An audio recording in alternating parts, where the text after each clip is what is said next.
আজ আমি বানাবো একদম দুধ দারুণ জিভে জল আনা পেয়ারা মাখা। পেয়ারা মাখার জন্য কি কি নিয়েছি আপনাদেরকে দেখাচ্ছি। এখানে নিয়েছি চিনি, শুকনো লঙ্কা, লাল লঙ্কা, দুটো পেয়ারা নিয়েছি, গন্ধরাজ লেবু নিয়েছি, বিট নুন আর নিয়েছি চাট মশলা। কাঁচা লঙ্কা আর শুকনো লঙ্কাটা আমি পুড়িয়ে নিচ্ছি, কিন্তু সম্পূর্ণ কাঁচা লঙ্কা আমার পোড়ানো হয়ে গেছে। পেয়ারাগুলো এরকম একটু থেতো থেতো করে নিচ্ছি, করে নিলে খুব ভালো লাগবে খেতে।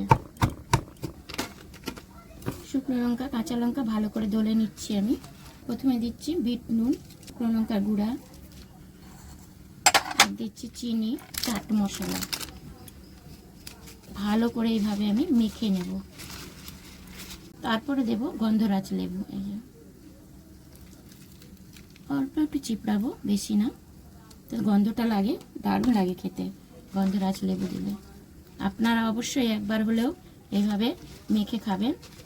পেয়ারা মাখাটা খুব দারুণ লাগে খেতে। এবারে আমি গন্ধরাজ লেবু চিপড়ে দিচ্ছি। পেয়ারা তো মাখা হয়ে গেছে, এবার মাখলাম, এবারে আমি নিজে খাই। কালারটাও খুব সুন্দর হয়েছে দেখুন। আমি এবার টেস্ট করে দেখি। এই দেখো কত সুন্দর মাখা হয়েছে।